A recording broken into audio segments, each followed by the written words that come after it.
nga favoriser ministère de la justice wax la yow lan mooy say attribution premièrement da ngay dugg ci loo xam ne nekkatul sa prérogative parce que ministre de la justice bi ñu la nommé dafa am décret boo xam ne mars 2023 la boo xam ni moo organisé ministère de la justice wax la yow lan mooy say attribution ministre de la justice nekkul mooy wax magistrat yi li ñu war a àtte ak li ñu warta àtte nekkul moom mooy commenter une décision de justice même su fekkee une décision définitive la parce que su boobaa dafay immixé wu en tant que kuy représenter la chancellerie bokk ci exécutif bi di dugg ci pouvoir judiciaire mais li pire mooy décision boo xam ne elle n'est pas encore définitive parce qu'il y a des appels la partie civile a fait appel Ndeye Khady Ndiaye l'une des co-accusées a fait appel donc c'est une décision pendante yow nga ne da ngay commenter décision di wax fan lañ ko teg donc loolu day influencer la juridiction d'appel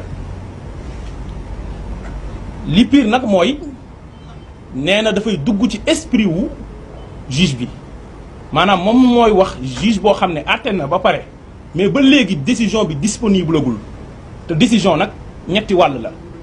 qualité bi nga xam ne greffier bi moo koy def wax ñan ñoo àtte mbir mi composition tribunal bi nan la demee identité wu partie ak seeni avocat ak kañ nañ saisir juge bi ak fan lañ jaar su paree juge bi daal di def motif maanaam fan la teg décision am après mu indi dispositif li génn keroog dispositif la c'est un prononcé ne lii la ñu àtte mais juge bi tant que génneegul décision bi cour d'appel mënagul statuer moo tax même kuy def appel bu demoon def ko ci cour d'appel greffier bu cour d'appel dafay demander greffier bu nekk ci tribunal de grande instance ne ko indil ma décision bi avocat yi su ñuy plaider en appel procureur buy def réquisitoire en appel moom procureur général lépp ci décision bu nañ koy basé donc ki nga xam ne nag moom moo rendre décision waxagul fan la ko teg ministre bi génn ne moom mooy wax sénégalais yi décision bi fan lañu ko teg ma koy laaj nag est-ce que loolu tekkiwul ne décision bi décision moom la et que juge bi dafa ñëw rek lire ko su fekkee loolu la na am courage wax ko sénégalais yi bi ci tegu mooy deuxième niveau bi nag mooy wax loolu wàllum waxut mais inventer ay décisions de justice te dinaa ci revenir benn par benn dañu ko dégg mu ni ci ordonnance de renvoi bi nga xam ne moom la doyen des juges jël pour renvoyer mbir mi devant la chambre criminelle muy ordonnance boo xam ne elle est inédite dans les annales judiciaires mu ne ci ordonnance bi dañu renvoyer Ousmane Sonko le président Ousmane Sonko pour corruption de la jeunesse mu ne loolu ci liñ ko renvoyer woon la bokk na daal di ne dem leen ngeen lire waaw yéen ñii nag comme jàng ngeen am ngeen xel mën ngeen a lire gumba woo leen nañu ànd ñu liirandoo dispositif bu ordonnance bi vu l'article 175 du code de procédure pénale décernons ordonnance de prise de corps contre Ousmane Sonko et Ndeye Khady Ndiaye ordonnons leur mise en accusation et leur renvoi devant le tribunal de grande instance de Dakar statuant en matière criminelle pour y être jugés conformément à la loi pour des chefs de viol et menaces de mort contre le premier, incitation à la débauche, diffusion d'images contraires aux bonnes mœurs et complicité de viol contre la deuxième, fait en notre cabinet à Dakar le 17 janvier 2023. fii da ngeen fay dégg corruption de la jeunesse kon nag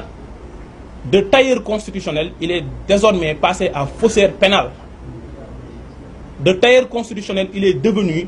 falsificateur d'une décision de justice parce que ça c'est une décision de justice et c'est très grave ñu déggaat ko mu ni juge bi dafa disqualifier setalul Ousmane Sonko ci viol dafa disqualifier pour corruption de la jeunesse d'abord man dinaa revenir ci disqualification boobu parce que ñun jàpp nañ ne c'est une hérésie ni mu nekkee hérésie mooy disqualification mooy dañu am lu ñu lay toppee benn infraction bi la mais dafa am ay circonstances aggravantes yoo ko defee maanaam dañu lay toppee sàcc mais sàcc bi da nga koo ànd ak keneen muy vol en réunion wala sàcc bi da nga koo def ci guddi parce que circonstance aggravante la wala da nga ko def avec escalade da ngaa tëb mur wala da nga ko def avec effraction wala da nga utiliser moyen de locomotion da nga utiliser oto wala moto c'est des circonstances aggravantes bu ñu demee ba ci biir gis ne nekkete bi ngay sàcc tëboo mur wala bi ngay sàcc naam timis 19h moo jot mais timis jotagul guddeegul ñu daal di disqualifier en vol simple loolu mooy disqualification mais toppee nit viol muy yàqtaan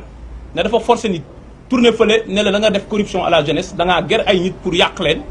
ça n'a rien à voir kon c'est pas la même infraction mais moom nee na disqualification ni mu ko firee moom l'agrégé en droit mooy juge bi nee na séq nañu ñoom ñaar waaye nag séq boobu moom tuddeewu ko viol li mu ko tuddee mooy da nga koo nax te fekk xale la woon loolu nag ñuy wax sénégalais yi ne du dëgg